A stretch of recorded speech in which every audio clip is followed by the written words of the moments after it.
Está por comenzar Dosis Filosóficas. Sintoniza el 1180 de amplitud modulada.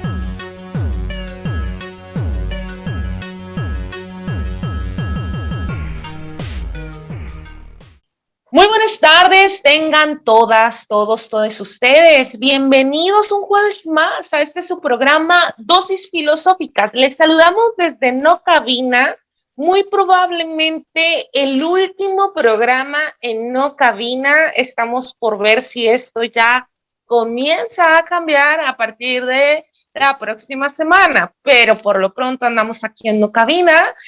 Yo soy su servidora, Arely López, muy contenta de estar un jueves más acá, porque además tenemos un invitadazo de lujo con estas ventajas y bondades que nos brinda lo cibernético, el internet, pues, ¿no? Yo soy Arely, te saludo. Rubén, ¿cómo estás? Arely, ¿qué tal, Arely? Muy bien, gracias. Estoy contentísimo de estar otra vez acá, en Dosis Filosófica. Nada, emocionadísimo por el tema y por el invitado, claro que sí. Tania, ¿quién va? ¿Quién le toca? ¿Quién le toca? Lo siento, es que ando divagando. Bueno, mi nombre es Tania Ovil, ya he estado varias sesiones aquí, ¿no? En Dosis Filosóficas, y la verdad estoy muy emocionada también porque quiero ver qué tal nuestro invitado con el tema en relación, ¿no? Ver qué fluye en esta conversación y sobre todo esperando que sí sea la última dosis enlatada.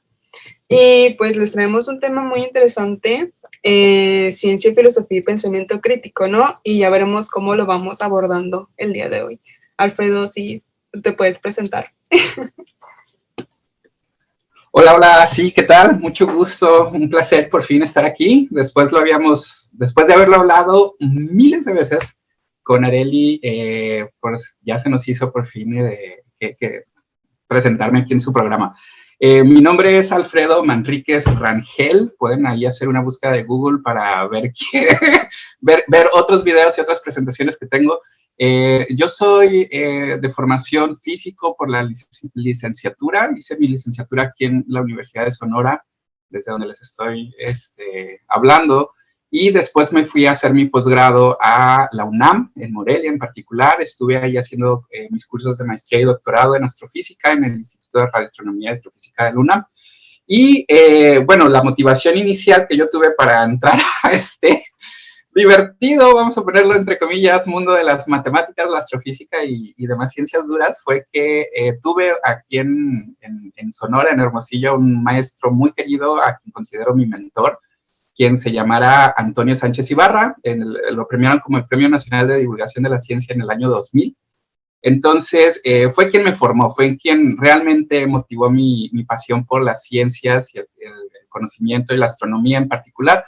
Entonces, fue quien me caminó a este camino escabroso de la astrofísica, pero pues secretamente en mi corazoncito siempre he querido pues seguir sus pasos y en particular hacer divulgación de la ciencia, que es a lo que me dedico actualmente. Entonces, aparte de tener otras actividades, me considero divulgador de tiempo completo, o sea, tengo mis clasecitas por ahí, pero mi motivación principal profesional es, pues de alguna forma, profesionalizar en mi región la divulgación de la ciencia, y esto es dar espacios a que otras personas de diferentes áreas tengan lugares donde puedan vivir de comunicar la ciencia con el público. Entonces, esa es como la motivación principal con la que he estado trabajando estos días. Entonces, cuando se me invitó a este espacio, perdón que tome así la palabra tan repentinamente, cuando se me invitó a este espacio con este tema, la verdad se me hizo muy interesante porque esta es una de las preguntas que quería hacerles a ustedes como comunidad filosófica. Una de las herramientas, mejor dicho, claves que me he dado cuenta que he tenido que desarrollar como divulgador de la ciencia, como comunicador científico, es tener la capacidad de poder de repente bajarse de esta formación académica para poder hablar en términos más casuales con la gente. Entonces, una de las cosas que me sirvió para poder hacer eso fue empezar a acordarme cuáles eran las cosas con las que yo había batallado, qué temas son con los que yo había tenido problemas para iniciar mi formación científica. Entonces, obviamente, si yo, por mera experiencia empírica, recuerdo que tuve problemas, por ejemplo, con las derivadas, pues no voy a entrar con temas de derivadas cuando esté dando una explicación, por decir algo, ¿no? Un ejemplo.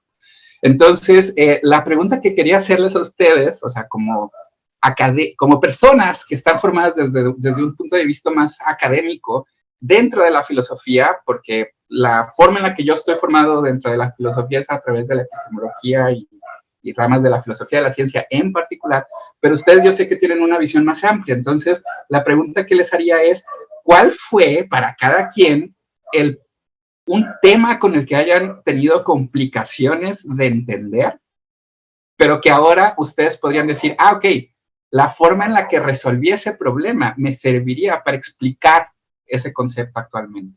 Porque de seguro en algún momento tenemos como este problema que podamos después saltar, y esa herramienta de lo que utilizamos en el momento para un concepto básico, por lo menos, es lo que he notado sirve para poder enseñar a las otras personas, explicarlo de la forma en la que lo entendimos. Entonces, la pregunta sería, ¿qué concepto para cada quien de ustedes sería ese que pueden explicar de esa forma? Como les digo en mis clases, no se amontonen. A ver. Ay, qué buena pregunta, la verdad, porque creo que es algo en lo que estamos constantemente, ¿no? En nuestro entorno, las personas que, bueno, en todas las áreas, ¿no? Nos preguntan, pero sobre todo a las áreas como la filosofía, la ciencia, que, por ejemplo, bueno, voy a hacer un paréntesis antes de contestar la pregunta. La ciencia, cómo se tiene como este conocimiento inalcanzable, ¿no? Entonces, me parece muy interesante la divulgación o el trabajo que se está tomando Alfredo sobre la importancia de divulgar estos temas. Y a mí me pasó, fue en prepa porque fue como mi choque con la filosofía. Ahí yo recién conocí ciertos conceptos que fui investigando yo misma. Y a mí lo que me llamó mucho la atención fue el existencialismo. Yo lo leí con Sartre. Entonces, él fue como mi primer amor en la filosofía, ¿no? Ya ahorita ya no, pero lo fue. Y a mí, cuando me preguntaban qué era, a mí me gustaba ejemplificarlo con cosas que nos topamos en nuestro entorno. Y yo me acuerdo siempre del ejemplo que a mí me sirvió, que era sobre cuando vas a una nievería. Y tú todos los días vas a comprar un tipo de sabor. Ponle que vainilla, ¿no? Y entonces siempre nomás, siempre hay solamente vainilla, entonces tú ya no te cuestionas sobre los otros sabores, ¿no? No dices, capaz me gusta capaz no, porque siempre hay de vainilla. Pero vas a la siguiente semana y hay de chocolate y fresa y vainilla. Entonces tú ya sabes que te gusta el de vainilla, pero te da curiosidad. Te empiezas a interrogar, ¿no? De, capaz está más bueno el de fresa, o capaz está más bueno el de chocolate. Y entonces son pequeñas cuestiones en las que te vas haciendo, bueno, día a día, ¿no? Siempre te estás, bueno, a nosotros como formación de estarnos cuestionando todo, normalmente mediante las observaciones, es algo que sucede. Y ponle que tú escoges el de fresa, y después te arrepientes y dices, ay, no, sabe mal, hubiera escogido el de vainilla de nuevo, o hubiera escogido el de chocolate, y son esas pequeñas crisis, ¿no? Obviamente no llevarlo tanto a algo más que no se pueda bajar, ¿no? Es un ejemplo diario que te puede pasar cualquier día con cualquier cosa, y creo que con ejemplos así cotidianos es que intento yo explicar ciertos conceptos en la filosofía, y eso. Bueno, qué curioso, no sé cómo procede aquí, pero si me permites comentar un poco al respecto, se me hace muy interesante. Y en particular el ejemplo que das, o sea, es muy rico porque se puede desmenuzar mucho. El existencialismo, cuando a mí también me tocó leerlo allá en la preparatoria, recuerdo que también me causó como un choque muy fuerte. Aparte que no sé, o sea, en aquel entonces traía muy mezclados al extranjero. También recuerdo que traía así como, acababa de leer El extranjero, después, pum, de repente me encuentro con Sartre, luego empiezo a leer solo cosas de Simone de Beauvoir, feminismo y cosas así. Fue como de, ¿qué es esta cosa? ¿Qué está pasando aquí? Entonces, con toda mi confusión rara adolescente, recuerdo que me fue muy complicado. Todavía es muy complicado para mí entender el existencialismo, explicarlo dentro de términos así como más casuales, porque probablemente no tengo la estructura que ustedes ya después generaron. Me imagino que yo me quedé más o menos ahí donde tú te quedaste en ese primer descubrimiento. Eh, pero el ejemplo que estás poniendo se me hace como muy bonito porque es algo así bien común, pero también se relaciona mucho con lo que veo a cada rato con las cuestiones de divulgación. O sea, uno de los principales problemas de enseñarle algo a una persona es que muchas veces, si se trata de una persona ya mayor o adulta, o que tenga, digamos, varios años recorridos, muchas veces ya van a tener este sesgo del helado de vainilla ahí enrolado. Entonces, la necesidad de enseñarle a una persona algo a veces sustituye el conocimiento de la vainilla, o sea, de lo que ya conocían como establecido.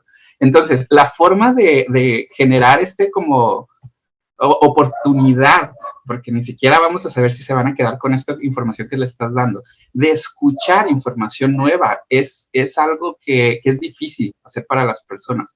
Entonces, si yo quiero llegarles y decirles, sabes que la astrología está mal, el signo que te dijeron toda tu vida no es el signo que tienes, porque este es un dato, es un hecho. Les digo a quienes están ahorita escuchando, viendo esto a ustedes aquí, muy probablemente el signo con el que todo el mundo se ha identificado, que ya tiene su caballero del zodiaco favorito porque es el de su signo y no sé qué más, toda la vida nos han dicho que somos un signo, pero en realidad tenemos otro. O sea, si hacemos la observación del cielo correspondiente, resulta ser que el signo del zodiaco que tenemos cada quien no es el que toda la vida nos han dicho. Entonces, tener que explicarle a una persona algo que cambia su visión de mundo, donde ya no va a tener su caballero del zodiaco favorito o el sabor de vainilla favorito, sino que le estás diciendo, prueba el de fresa, o resulta ser que ya no eres Piscis, eres Acuario. O sea, el tener que decirle este tipo de cosas a la gente les bloquea mucho. O sea, el enfrentarse con conocimiento nuevo para romper sus sesgos les choca a las personas. Entonces, se me hace muy interesante que desde la filosofía, o sea, tú misma lo estás diciendo, estos ejemplos pequeños de cómo explicar el existencialismo, el tener que enfrentarte con estas situaciones, se me hace como muy interesante porque sería algo que desde la filosofía serviría mucho para promover el pensamiento crítico. O sea, enseñar que el pensamiento crítico eventualmente te va a llevar pues al existencialismo, quizás, no lo sé. Y ya, aquí paro un rato, porque si no me dan cuerda y luego me voy. No, está bien, está bien. Algo que me llama mucho la atención es sobre ese asunto de enseñarle a alguien. A mí, bueno, siguiendo un poquito con la primera pregunta que lanzó Alfredo, cuando me acerqué por primera vez a la filosofía, fue también en la prepa, pero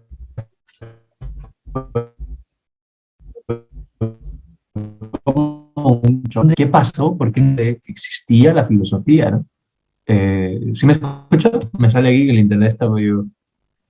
No, ¿Sí, te entendimos hasta prepa. Ah, bueno, lo repito.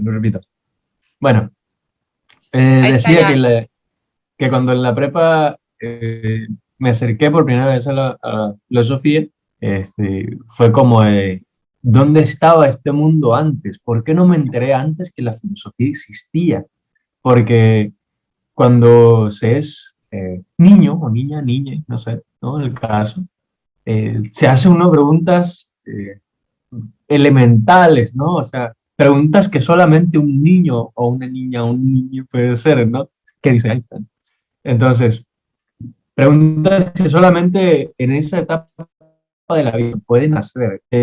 Cuando se crece ya no se tocan nunca más y se dan por hecho o se olvida uno de esos y no va para allá. Entonces entramos bueno, ya a la licenciatura por, bueno, diferentes cuestiones, ¿no? Pero una de las cosas uno de los temas que más me movió fue el tema del amor. ¿Qué es el amor? ¿Por qué estoy tan... O, por ejemplo, el tiempo, ¿no? Yo me quedaba también ahí, como dice Tania, también me pasaba igual, me quedaba investigado por mi propia parte. Ahí me quedaba en el receso de la prepa y me quedaba en el pizarrón y escribía, ¿qué es el tiempo? Y yo me quedaba parado frente del pizarrón intentando darle respuesta a esa pregunta, ¿no?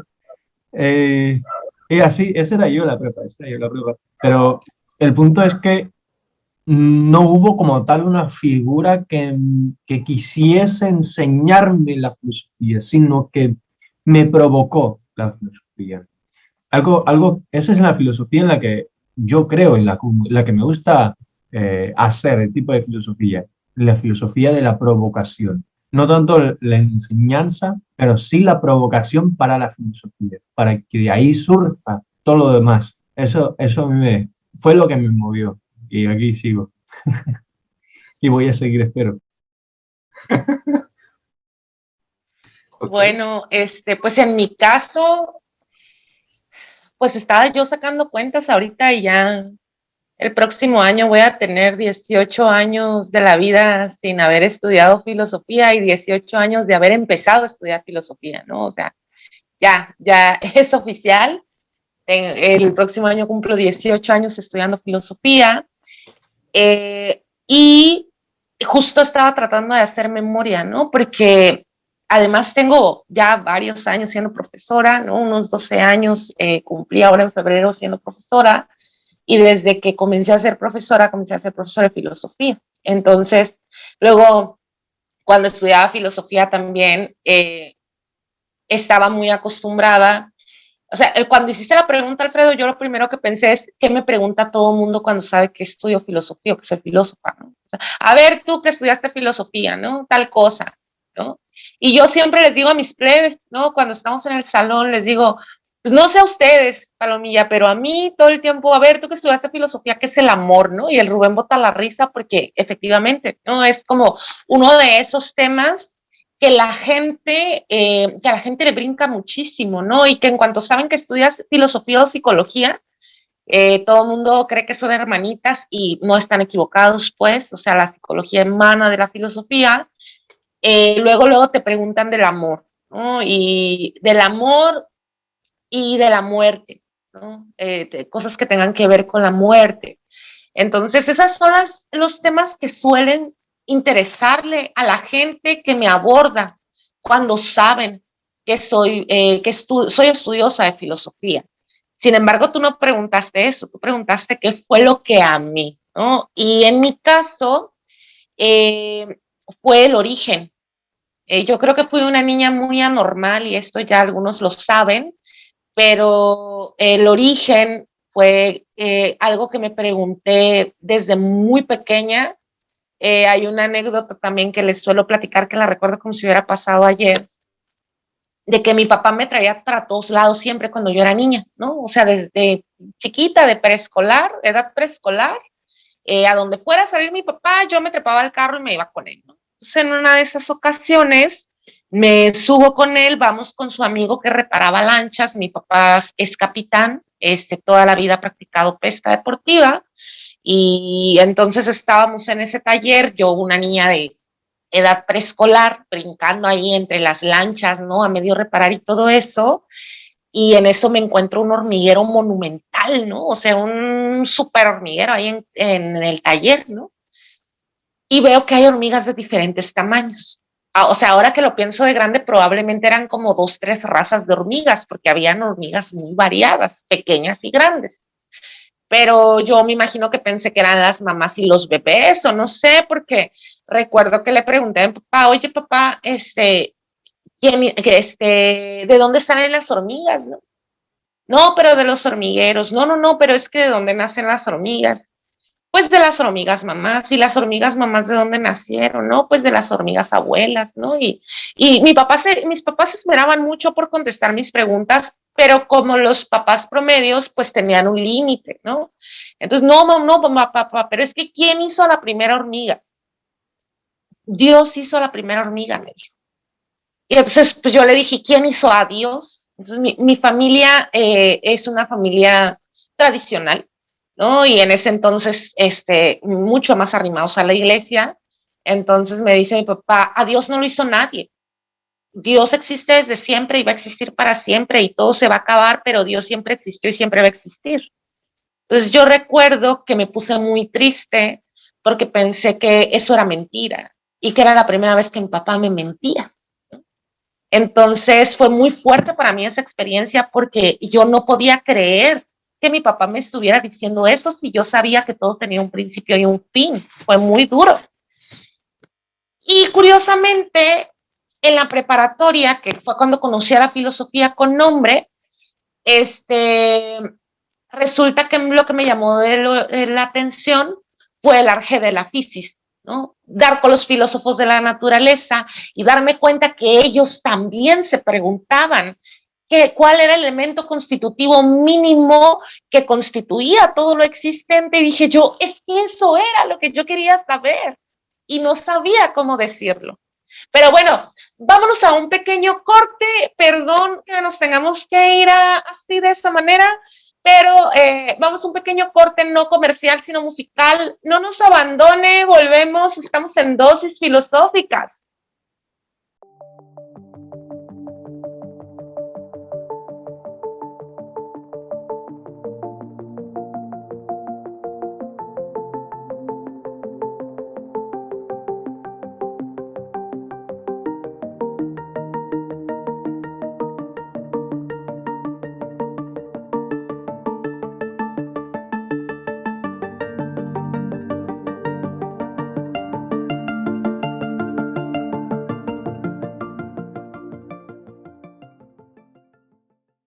Bueno, ya regresamos con usted a su programa Dosis Filosóficas y después de escuchar que el arjé de la fisis resultaba que era mi inquietud que puse en pausa de los 5 a los 17 años, Alfredo, comentabas que se te hizo muy interesante que porque a ti te pasó de otra manera o cómo.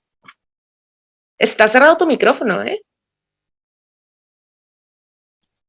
Perdón, listo. Hola.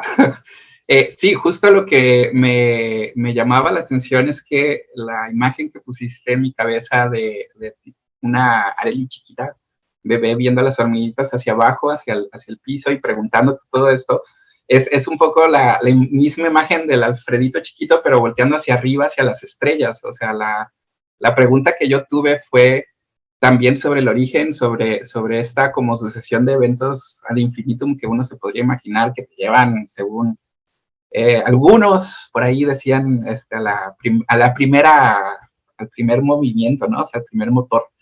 Pero a mí me pasó con el espacio. Siempre tuve la duda de qué era lo que había más allá del cielo. O sea, la pregunta de, bueno, ¿qué tan lejos están las nubes, no? Pues tantos kilómetros. ¿Y qué hay después de las nubes? Pues el cielo.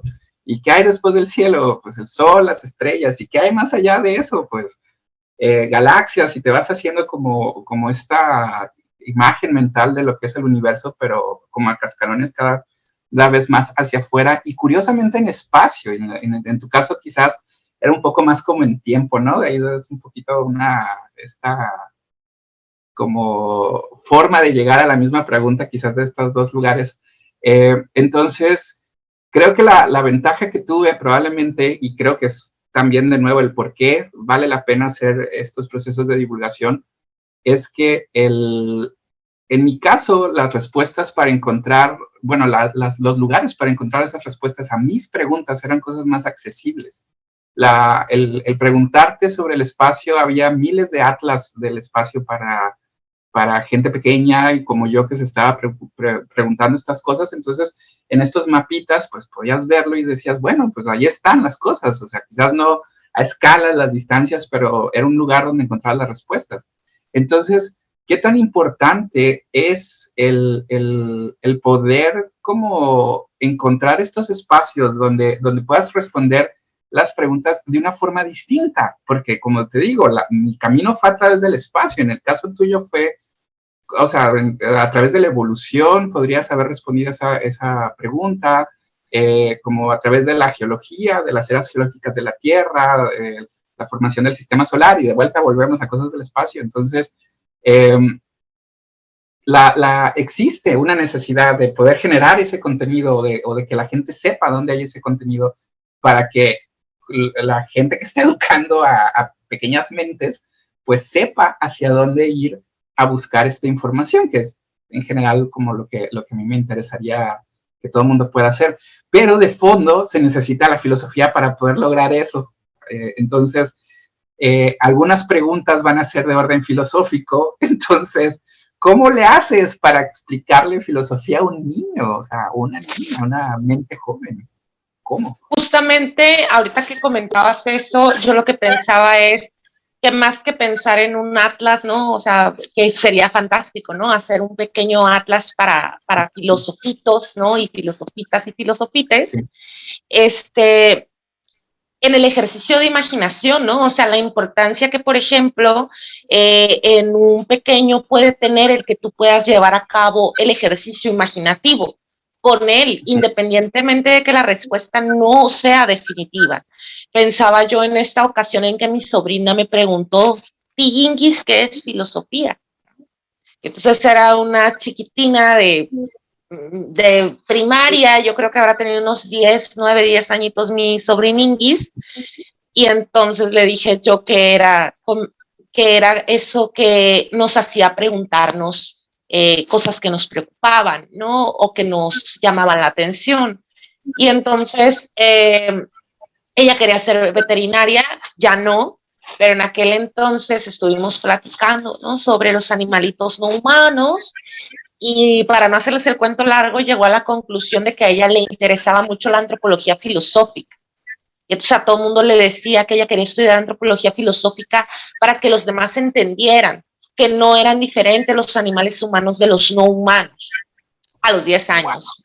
O sea, entonces independientemente de que nosotros no tengamos la respuesta de una diferencia sustancial y definitiva entre los animales humanos y no humanos, ahí está la posibilidad y la capacidad de poder acompañar a alguien en su ejercicio de imaginación y de pensamiento crítico, que en dado caso es lo que vincula y hace el puente conciliador y unificador de fuerzas entre el pensamiento científico y el pensamiento filosófico, que tienen sus diferencias específicas, pero que también tienen esta vena común que les nutre. Sí.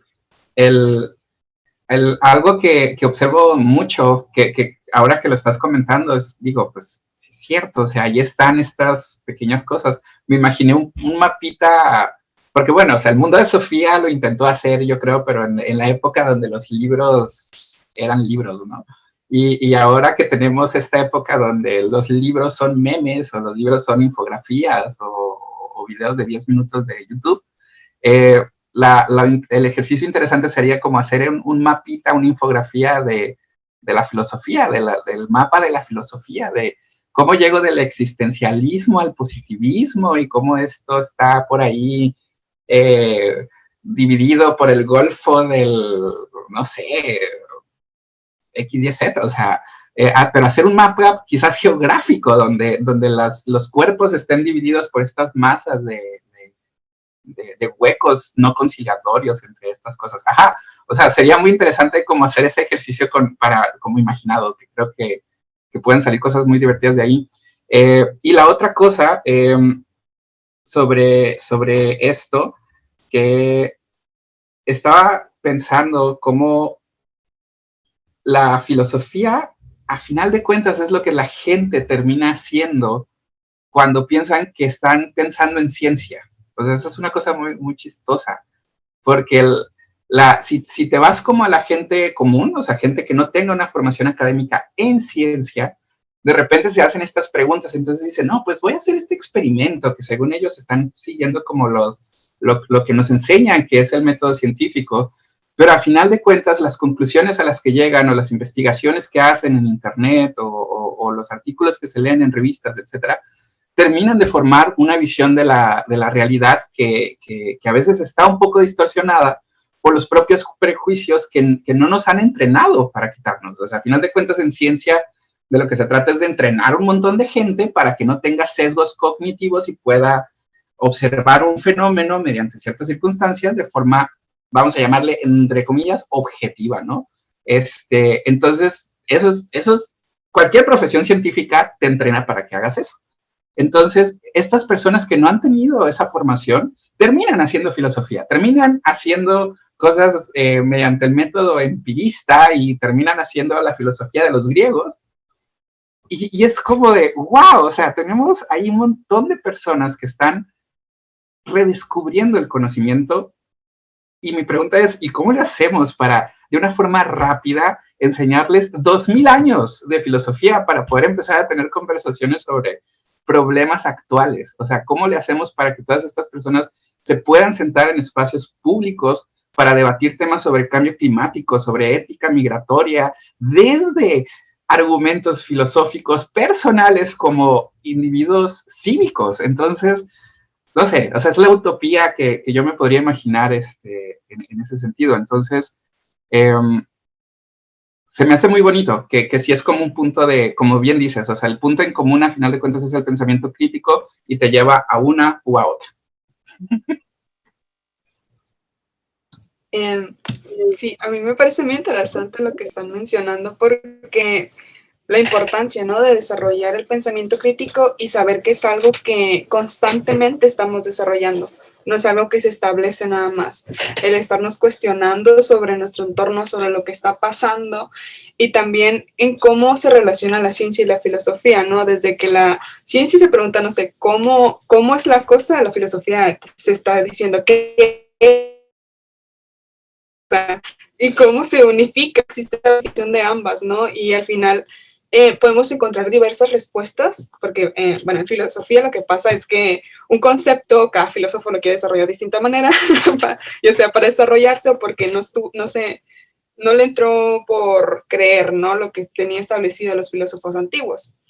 Y eliminar esos prejuicios en la ciencia y en la filosofía y en cualquier ámbito, pero ahorita estamos hablando de estas dos áreas, sobre lo que se tiene establecido, ¿no? En cómo, por ejemplo, a mí, siempre desde la escuela te dicen que la matemática es muy difícil, desde el principio. Y son cosas que poco a poquito estás viendo en las series, en las caricaturas, que ponen la matemática como más complicado. Entonces también la importancia de saber enseñar, porque, bueno, voy a volver un poco a la pregunta del principio, de cómo me interesé por la filosofía y que Rubén mencionó, ¿no?, que él es más de provocación y no fue algo que le insertaron ahí nomás. A mí, por ejemplo, mi profesora de filosofía nunca la sentí pasional por la materia, a diferencia de cómo veo a mis profesores de ahora en la universidad, que me transmiten esa emoción y ese interés. Entonces, sí, siento que es muy importante también la enseñanza, buscar diversas fuentes y cómo irnos adaptando, ¿no? Por ejemplo, ahorita que mencionas los libros, es complicado ahorita que un niño prefiera un libro que una tablet. Y cómo los libros están pasando virtual, pero luego pasa lo de la vista, ¿no? Pero ahorita lo que estoy viendo en cuentas de filosofía, por ejemplo, hay cuentas que son exclusivamente de memes filosóficos. Hay cosas que sí tenemos que irnos adaptando también para la divulgación, que es la importancia aquí, ¿no? Que queremos que otra gente sepa o se interese por diversos temas, ya sea de la ciencia o de filosofía. Y pues eso, o sea, me parece muy interesante y muy importante hablar respecto a estos temas y también encontrar esa relación, porque hubo un tiempo, ¿no?, en el que totalmente, no, filosofía y ciencia no van de la mano, están totalmente separadas, que el racionalismo, no sé qué. Entonces, pero al final terminaban volviendo lo mismo, ¿no?, a esas cuestiones que se preguntan la una y la otra. Y pues eso. Algo que me recordó mucho, bueno, me recordaste algo muy curioso que leí, por cierto, ayer, quizá por eso me acordé, porque mi memoria es muy corta y si no lo leo entre... Si lo leí hace una semana no me acuerdo, pero si lo leo ayer me acuerdo. Entonces, algo que leí fue una pregunta que me quedó muy marcada y la recojo de un librito que se llama Una epistemología del sur, de Boaventura de Sousa Santos, ¿no? Una pregunta elemental que dice, ¿qué hace un niño de hace 250 años, más o menos, que se llamaba Jean-Jacques Rousseau? Entonces, esta pregunta es la siguiente. ¿Hay alguna razón de peso para que sustituyamos el conocimiento vulgar que tenemos de la naturaleza y de la vida y que compartimos con los hombres y las mujeres de nuestra sociedad por el conocimiento científico producido por pocos e inaccesibles a la mayoría? ¿Hay un argumento de peso para cambiar eso? Entonces, me recordaste mucho esa pregunta, Tania, por lo que comentabas. No sé si alguien se anima a entrarle a esos vasos. Yo no, yo tengo miedo, todavía tengo miedo. Entonces, no sé si alguien quiere comentar algo. Ah, qué curioso, porque no sé, la imagen que pintaste al principio es como interesante, de qué hace un niño de hace 250 años diciendo esto o pensando esto. Ah, la pregunta se vale que la haga alguien de esa época, creo, ¿no?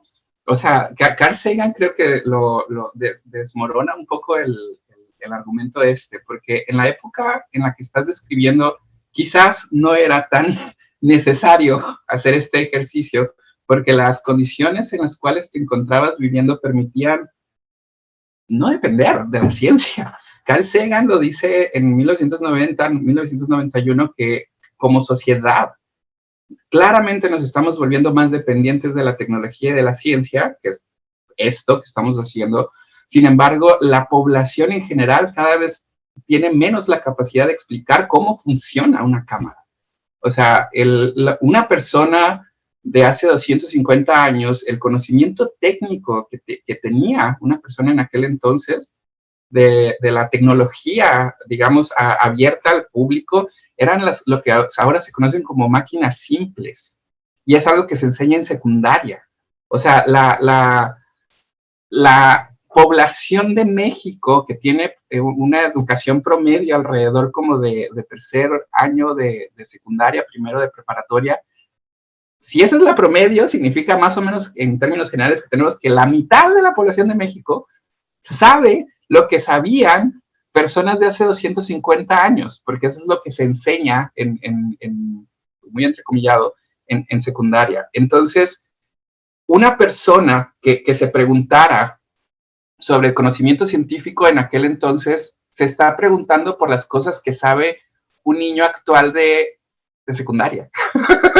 O sea, entonces la contextualización como en tiempo también de esta pregunta creo que es más importante, porque ahora si nos preguntamos sobre el conocimiento científico, o sea, ya no estamos hablando de lo que se pregunta un niño de secundario, quizás sí. ¿Cómo funciona la tablet? ¿Por qué es diferente el 5G del 4G? ¿Cómo funciona el algoritmo secreto de YouTube, de Twitter o de TikTok? O sea, las preguntas a las que te vas a estar haciendo hoy en día de carácter técnico requieren conocimiento científico avanzado que no se tenía hace 250 años. Entonces, una persona podía entender de forma práctica, empírica, con un palo, el principio de palanca. Podía entender de una forma clara cómo funciona un plano inclinado, con un cerro, con una loma, subiendo barriles en un lugar. La física que se enseñaba en aquel entonces, la ciencia, la física básica, digamos, que necesitabas, la podías aprender en el diario y no era necesario cuestionarte más allá de estas cosas que se hacían en las Torres de Marfil, que tiene que ver con describir una palanca, una polea, un plano inclinado de forma matemática. Pero la tecnología con la cual ahora convivimos sí requiere ese conocimiento. Entonces, creo que es la diferencia que yo haría. Ahora, así como lo que se sabía en las Torres de Marfil se puede entender desde secundaria, ¿quién nos dice que dentro de 200, 300 años, las preguntas técnicas que nos podemos hacer como adultos sobre el funcionamiento de la luz de la 5G, o sea, cómo desarmar un módem y saber qué hace cada cosa, ese conocimiento quizás lo van a tener dentro de 300 años los niños de secundaria, o sea, la capacidad de reproducir estas máquinas con cosas triviales. Entonces, a mí me vuelve loco eso, o sea, me pone mal el imaginarme qué es lo que vamos a saber después, porque a final de cuentas, como haciendo divulgación de lo que se trata, o sea, lo que yo tengo que hacer es llenar ese hueco de 250 años de física. O sea, enseñar qué es lo que pasa con las preguntas de un niño de secundaria o de una niña de secundaria, que son las preguntas que todo el mundo ya tiene resueltas, y cómo le hago para llenar todo ese conocimiento de 250 años para que puedan entender por qué la computación cuántica es relevante hoy en día. Entonces, no sé, o sea, sí creo que es necesario, pero bueno, o sea, no tenemos tiempo para desarrollar esta idea probablemente más, o criticarla o desmenuzarla, pero creo que se podría como tratar de abordar desde ahí esa pregunta, o es por donde yo le entraría.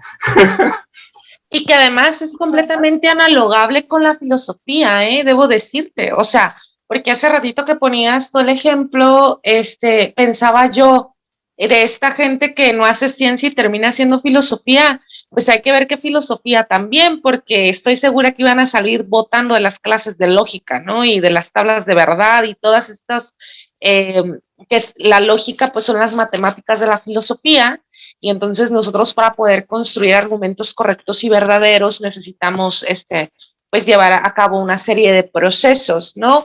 Justo porque te estás refiriendo a una forma de filosofar que para nosotros equivale a hacer filosofía como una facultad humana, ¿no? Sin respetar ni un proceso de tradición ni un proceso de profesionalización, ¿no? Y en tanto que a facultad humana, pues sí, todos somos estudiosos de filosofía, ¿no? Todos tenemos infinita capacidad de asombro, capacidad de desarrollo de pensamiento crítico, de habilidades de pensamiento, o sea, en eso estamos completamente de acuerdo, pero observando esto que comentas ahora, efectivamente, ¿no? Uno de los grandes retos de la filosofía actualmente, tanto de la filosofía académica, pero sobre todo de las prácticas filosóficas contemporáneas, es encontrar la manera no académica de promover la capacidad de sostener argumentos, ¿no? O sea, en las prácticas filosóficas contemporáneas, a la par de que buscamos cultivar la capacidad de asombro y la organización de las personas que asisten para generar comunidades emergentes de indagación. Por un lado eso, promovemos la indagación entre las personas, pero por otro lado también esa indagación debe sostenerse por argumentos, ¿no? Y sostenerse por argumentos sin que ellos hayan tenido que cruzar lógica 1, 2, 3 y 4. O sea, yo pensaría que uno de los grandes retos de la divulgación, tanto en filosofía como en ciencia, es poder robustecer la posibilidad de que la gente se anime a pensar de manera auténtica e intente sostener dichos argumentos, ¿no? Sin temer tener sobre sí algún juicio de valor, alguna reprobación moral, algún escarnio público, ser políticamente incorrecto. Y eso no solamente pasa pues en las actividades de calle, ¿no? Sino en las mismas aulas. Tanto de los físicos como de las filósofas y de los médicos y de las biólogas, pues sucede que tenemos luego estudiosas y estudiosos que están muy temerosos de expresar lo que piensan por miedo al escarnio o a equivocarse. No sé, Alfredo, nos quedan 5 minutos. Me encantaría, si pudieras, pues, tú Sí, decirnos algo respecto a esto. sí, creo que lo que me he dado cuenta es que nunca vamos a lograr enseñar de forma total, por lo menos no en este tiempo de una vida, a un grupo de personas o a la sociedad a usar estas herramientas. O sea, es como la primera cosa con la que te vas a enfrentar. Sin embargo, ¿qué es lo que sí funciona? Creo que enseñar el método científico es, desde mi punto de vista, que este es un tema que he discutido también con otras personas que hacen divulgación, enseñar que la ciencia no son los datos, sino es el método científico, creo que es la parte primordial de lo que debe de hacer una persona que se dedique a la divulgación de la ciencia, porque eso ataca un poco el problema que estás comentando. Entender que el método científico te da pie para que te equivoques y haya este proceso de retroalimentación, de rehacer el experimento, reanalizar los datos y eventualmente quizás llegar a una conclusión que no es con la que comenzaste, y reintentar de nuevo una y otra vez hasta que encuentres un pedacito de verdad por ahí, que es como idealmente se piensa en el método científico, abre la puerta para que si lo analizas bien, tengas que enfrentarte a una cantidad de fallos y a una cantidad de argumentos erróneos increíble, o sea, en toda tu vida te va a estar llevando a hacer esto. Entonces, es un poco también lo que puede pasar con el caso de la filosofía. Entonces, lo que yo recomendaría para este caso sería probablemente enseñar lógica o probablemente enseñar, o sea, una cosa que se use en toda la filosofía, que sea la herramienta, o sea, un palo, el equivalente de un palo en filosofía para poder hablar de estas ramificaciones, porque no voy a poder enseñar toda la física, toda la biología, toda la astronomía, pero puedo enseñar los 5, 7, 9 pasos del método científico y si partes de ahí te va a abrir este otro mundo de posibilidades. Entonces, enseñar lógica, enseñar tablas de verdad, enseñar cómo se construye un silogismo, enseñar sesgos cognitivos, que el que critique tu argumento no implica una crítica a ti como persona, pues te amo mucho y etcétera. O sea, el que enseñes estos pedacitos, herramientas claves de diálogo para hacer una filosofía popular, digamos, dialéctica, no sé, sería importantísimo. Pero, y de nuevo, o sea, eso me encantaría poder hacerlo yo, pero yo estoy ocupado con el método científico, alguien que me ayude con enseñando todas estas herramientas de lógica, tablas de verdad, sesgos cognitivos, etcétera. Hay trabajo que hacer y hay formas de hacerlo, y por eso insisto que la profesionalización de estas labores de divulgación es importante, porque hay procesos creativos, hay procesos que resuelven con situaciones de sociología, políticas, etcétera, al interior de estas preguntas de cómo le hacemos para enseñar estas herramientas a las personas. Entonces, hay cosas que salen más allá de la academia, que impactan directamente a las comunidades, a proyectos sociales, etcétera, que es la forma de salir de la academia al mundo. O sea, enseña lo que te apasiona, enséñalo de la forma básica y clara y vas a empezar a resolver problemas a tu alrededor. O sea, ocurre eso, es algo que pasa. Entonces, creo que sería como mi última intervención. O sea, ahí donde se intersecta la filosofía y la ciencia hay un montón de trabajo, y quisiera animar a quien está ahí, que no se desanime, que si quiere hacer filosofía y no quiere cursar esto, pues toda una carrera, pues por lo menos seguramente hay un set de herramientas que esta gente hermosa les va a enseñar para que puedan hacer filosofía desde sus casas, como existen el método científico que permite hacer ciencia desde la casa, ¿no? Entonces ya, Por eso me despido. Adiós. Pues muchas gracias, Alfredo. Es un gusto tenerte acá la primera vez y espero que no sea la última.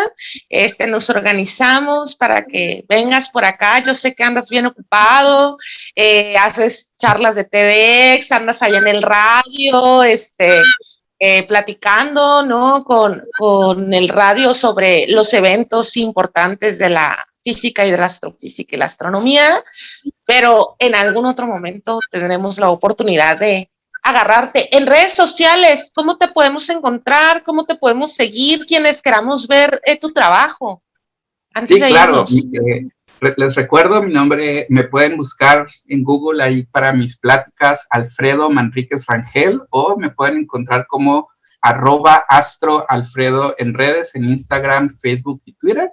Para quien quiera ahí seguir platicando o seguirme a mí o a mis gatos ñoños, pues también ahí me encuentran.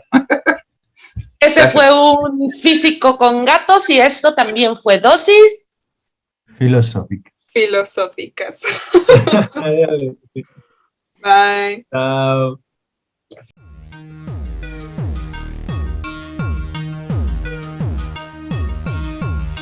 Hasta la próxima. Esto fue Dosis Filosóficas. Gracias por sintonizar el 1180 de amplitud modulada.